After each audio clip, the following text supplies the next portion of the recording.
अस्सलामु अलैकुम वरहमतुल्लाहि वबरकातुह। दोस्तों, उम्मीद है आप बखैर आफियत से होंगे।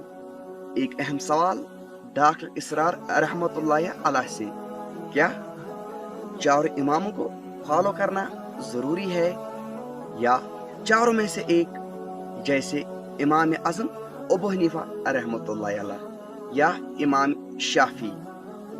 आइए सुनिए मिलकर इस जवाब को, और वीडियो को आगे शेयर भी करना, आखिर तक ज़रूर देखना।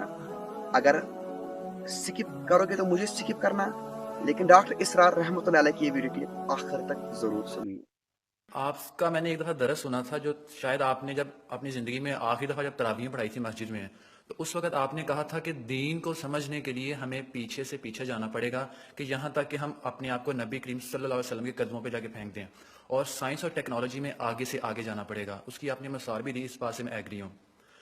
जब मैं इस रूट आपने एक मिसाल भी दी थी कि साइंस में आगे से आगे जाना चाहिए, तो मैंने अक्सर देखा है इस फील्ड में आके कि जितने भी उलमा कराम हैं, जब वो हर एक कहता है कि आप अबू हनीफा को फॉलो कर लें, इमाम मालिक को फॉलो कर लें, इमाम शाफी को फॉलो कर लें, मैं आपसे ये पूछना चाहता हूँ कि हम ये क्यों नहीं कहते कि हज़रत अबू बकर सिद्दीक़ को फॉलो कर लें, उस्मान को फॉलो कर लें, अली को फॉलो कर लें?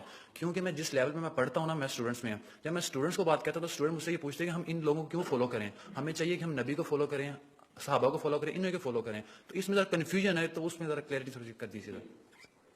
देखिए, हमें दीन अगर समझना है तो हमें पीछे के पीछे जाना पड़ेगा, यहां तक कि हुजूर तक पहुंच जाए। अलबत्ता हुजूर तक पहुंचने का मतलब क्या है? एक हुजूर ने हमें कुरान दिया, एक हुजूर की सुन्नत।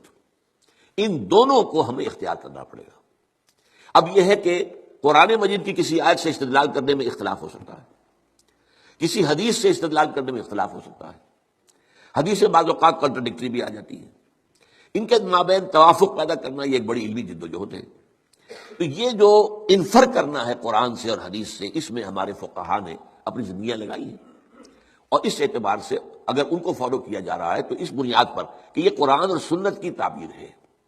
लेकिन असल में हुआ क्या है, जब हमारा दौर ज़वाल शुरू हुआ, इमाम अबू हनीफा ने तो ये कहा था कि अगर कोई सही हदीस तुम्हें मिल जाए मेरे किसी मौक़िफ़ के खिलाफ, तो मेरी बात को उठा के दीवार पर दे मारना।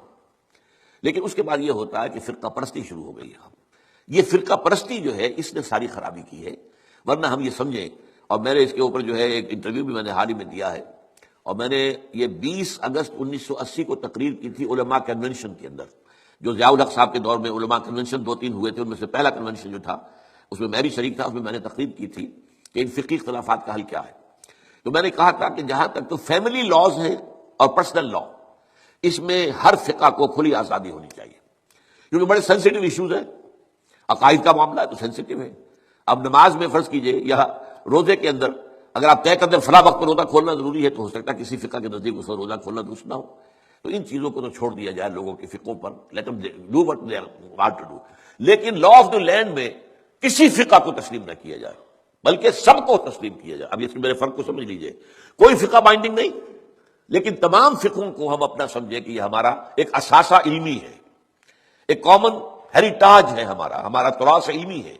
इमाम अबू हनीफा ने ये कहा, मालिक ने ये कहा, शाफी ने ये कहा, अम्बली ने ये कहा, इमाम जाफर सादिक ने ये कहा, इमाम जैद ने ये कहा, और हज़म ने ये कहा, और फला ने ये कहा, बाजियों ने ये कहा। ये गोया कि हमारा एक कॉमन जो है, ये हमारा असासा है। इस सब को सामने रखकर आप एक नई कानून साजी कर सकते हैं। तो इस हवाले से ये, लेकिन ये होगा कैसे? जैसा कि आपने उलमा की बात की, उलमा तो उसके अंदर इतने सख्त हैं कि एक फिका से बाहर कदम निकालना गोया कि आप उनके नजदीक कुफ्र है। हालांकि कहते ये हैं कि कम से कम 4 फिकों को, तो मैंने तो 8 गिनवाई है ना, हनफी, मालिकी, शाफी, हम्बली, जाफरी, जैदी, इबाजी और जाहिरी, ये 8 फिके हैं। ये 8 में ये सब के सब जो है उन्होंने कुरान और सुन्नत से इस्तेफादा किया है। इन सबको रखे बैकग्राउंड में। जैसे कि आपको मालूम है कि हाई कोर्ट, सुप्रीम कोर्ट के फैसलों में ये हवाले आया करते हैं कि बॉम्बे हाई कोर्ट ने फला ऐसा ही मुकदमा था, उसमें ये फैसला दिया था। ये प्रेसिडेंट्स ने, कलकत्ता हाई कोर्ट ने यह किया था, या जो इंग्लिस्तान की सबसे ऊंची जो हाई कोर्ट है उसने ये फैसला दिया। ये प्रेसिडेंट्स के तौर पर बतौर दलील अपने जो वो होते हैं फैसले, उनको कोर्ट किए जाते हैं। तो हम जो है फैसला इसके मुताबिक कर सकते हैं। मैं कह रहा था कि हमारे जो सुन्नी फुक़हा हैं, वो जो उलमा है, चारों को कहते हैं हक है। हनफी भी हक है, शाफी भी हक है, मालिकी भी हक है, और हम्बली भी। लेकिन तुम्हें एक की पैरवी करनी होगी लाज़िम।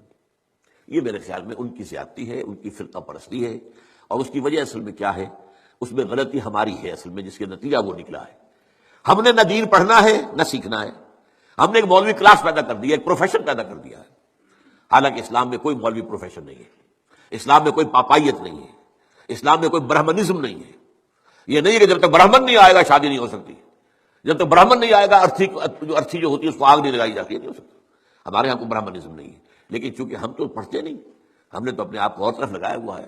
تھوڑی سی دینی بنیادی معلومات حاصل ہوں، قرآن اور حدیث کا علم کچھ ہو، تو ہر شخص نماز پڑھا سکتا ہے.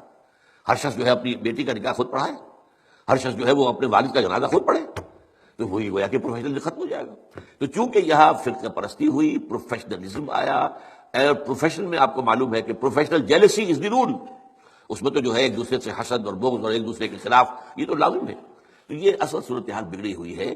اس کا علاج یہی ہے کہ آپ کمر ہمت کسے، خود قرآن اور حدیث کو پڑھے، اللہ کا نام لے اور کمر کسے. یہی کام ہم نے کیا، میں نے یہی کیا. میرا پیشہ تو نہیں تھا، میں مولوی تو نہیں تھا، میرے پاس کسی مدرسے کی سند تو نہیں ہے. 40 سال میں نے جمعہ پڑھایا ہے الحمدللہ. درس قرآن میں 50 سال سے دے رہا ہوں الحمدللہ. میرے بیٹے جمعہ پڑھا رہے ہیں، وہ ایک MBBS ہے ان میں سے، ایک جو ہے MA فلاسفی ہے، ایک جو ہے وہ ڈاکٹریٹ کے کورسز انہوں نے مکمل کر رکھے ہیں اکنامکس کے اندر. پڑھا رہے ہیں جمعہ، انہوں نے کہاں پڑھا رہے ہیں. تو یہ کام کرنا جو ہے اس کی طرف زیادہ توجہ ہونی چاہیے پازیٹیولی. باقی جو کچھ ہے اس کا آپ کا مشاہدہ صحیح ہے، وہ غلط بات آپ نہیں کہہ رہے ہیں.